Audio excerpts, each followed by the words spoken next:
কথাগুলো কিভাবে শুরু করব বুঝতে পারছি না। বাবাকে হারিয়ে বাবাকে নিয়ে কোনো পোস্ট বা কোনো কথা এখনো পর্যন্ত আমি আমার চ্যানেলে বা সোশ্যাল মিডিয়ায় কিছু বলিনি, কিন্তু আজকে এত মনটা খারাপ মানে লাগছে ভীষণ। আর যখন এখন 3 মাস হয়েছে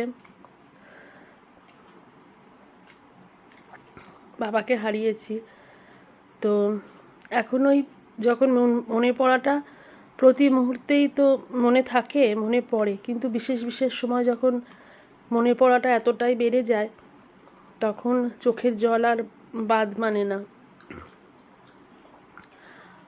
আজকে মনে পড়ার একটা অন্যতম কারণ হলো,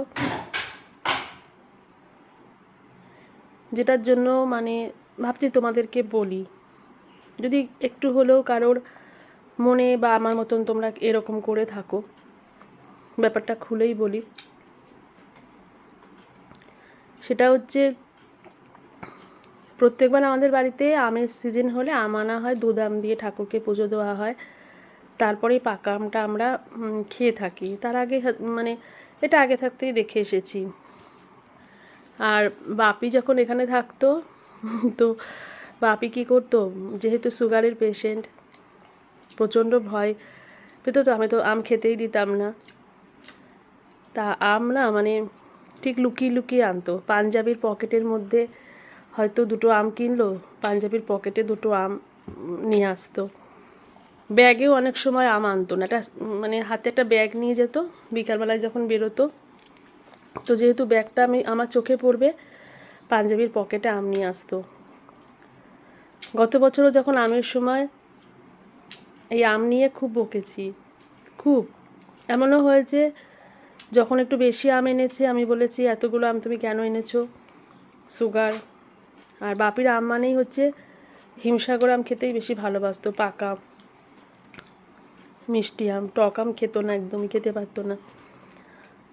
এরকমও হয়েছে আম নিয়ে এসেছি, আমি হয়তো একটা আম রেখে বাকি আমটা আমি আমার কাছে নিয়ে এসেছি। আর আমটা কিন্তু নিজের জন্য না, মাকে খাওয়াতে ভীষণ ভালোবাসতো। অনেক সময় যখন খুব বকতাম চুরি করে আনতো তো, এবার আমটা মানে আমি যাওয়ার আগে বা কখনো লুকিয়ে আমটা কাটতো, কেটে এবার ধরা তো পড়ে যেত। রান্নাঘরে যে ডাস্টবিনটা থাকতো ওর মধ্যে মানে কথাটা বলতে গেলে চোখে জল আর মুখে হাসিও পাচ্ছে, তো ওই ডাস্টবিনের মধ্যে আমের আঁটি পেতাম যখন নোংরা ফেলতে যেতাম।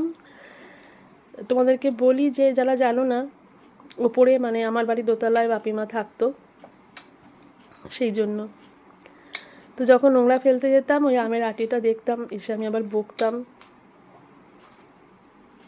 আসলে সুগার ছিল, ভাবতাম যে আমি প্রচণ্ড সুগার বাড়ে, আমরা জানি আম, কলা, কাঁঠাল এগুলো খেলে। দিতাম না বেশি, একদমই দিতাম না খেতে। পরে বলতাম যে একটা দুজনে মিলে ভাগ করে খাবে। তোমাদের একটা জিনিস দেখাই আমি, তো আজকে আম এনেছি, আমটা আমার বর একটু টেস্ট করে দেখলো, টক আম, একটু টক টক বলেই মাকে দিলাম খেতে। আর মা দেখো 1-2টো আমের আঁটি, আর যখন আম আনা হতো সাইডগুলো বাপি খেতো, আঁটিটাই মাকে দেওয়া হতো। মা একটা আঁটি খেয়ে ফেলে দিয়েছে ছুঁড়ে, আর একটা খাচ্ছে। কেমন লাগছে মা? টক না মিষ্টি? টক না মিষ্টি বলো? আমটা টক না মিষ্টি? টক, খুব টক না মিষ্টি?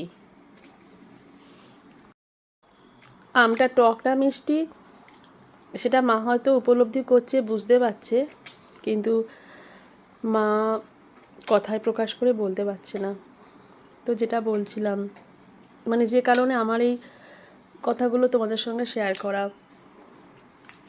অনেকেরই হয়তো বাড়িতে বৃদ্ধ বাবা মা আছে, আমার মতনই হয়তো করা শাসনে রাখো, হয়তো তারাও এরকম আম খেতে ভালোবাসে, আম খেতে দাও না।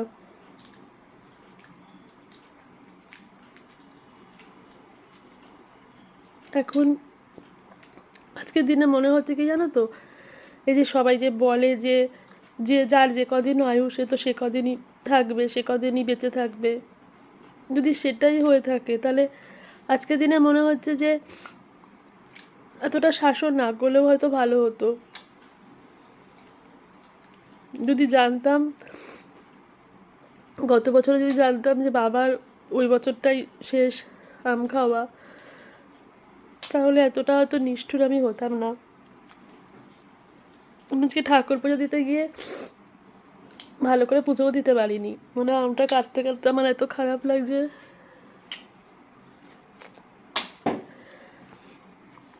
ওই জন্য দুধের স্বাদ খানিকটা ঘোলে মেটানোর জন্য ভাবি তো মামাই করতো সবসময়, মানে মাকে কি খাওয়াবে, তাড়াতাড়ি করে আমি কেটে ঠাকুরকে দিয়ে নামিয়ে মাকেই দিয়ে দিয়েছি আটি দুটো। মা দেখো খাওয়া হয়ে গেছে। খেয়েছো? আমটা খেয়েছো? কেমন, মিষ্টি না টক? টক। মুখটা কেমন করেছে মা। আর খাবে? খাবেন না? খেয়ে বাটিটা ছুঁড়ে ফেলে দিয়েছে। আর ওই দেখো, দেখাচ্ছি তোমাদের, ওই দরজার গোলায় আটিটা ফেলেছে, আর একটা আটি ফেলেছিল ওইদিকে গেছিলো, কোকো নিয়ে চলে গেছে, আর ওই আটিটা ওখানে পড়ে আছে, ওটাও কোকো নিয়ে যাবে। আরও মনে পড়লো গত বছর আর একটা কথা, এই আম খেয়ে আটিটা মার তো ওরকম ছুঁড়ে ছুঁড়ে ফেলে দেয়, তো আটিটা গত বছর ওরকম খাটের উপর ফেলেছিল, আর কোকো গিয়ে ওই আটিটা নিয়ে কামড়াচ্ছিল, আর বাপি তো বুঝতে পারছে না, মানে সমানে ওই ওই আটিটা মানে ওরা কি হয়, একটা কোনো জিনিস নিলে এই কোকোরা সে জিনিসটা মানে কাটতে গেলে ওরা খুব অ্যাগ্রেসিভ হয়ে যায়, কামড়াতে যায়। তো বাপিকে প্রথমও বাইট করেছিল, মানে পুরো দাঁতটা বসায়নি, আঁচড়ে দিয়েছিল এই যখন আটিটা বাপি কাটতে গেছিলো। এটাও মনে পড়ে গেল। তো যেটা মেন বলার জন্য বলতে বলতে খুব, আমি ওই জন্য বাপিকে নিয়ে কোনো কথা কোনো সময় শেয়ার করি না, বলি না, কিন্তু আজকে এতটাই কষ্ট হচ্ছে না, যেটা বলার। তোমাদের যদি বাবা মা বাড়িতে থাকে বা বয়স্ক যদি কেউ থাকে, খাওয়া দাওয়ার ব্যাপারে না কোনো রেস্ট্রিক্ট হয়েও না, রেস্ট্রিকশন করো না, খুব কষ্ট হয় জানো।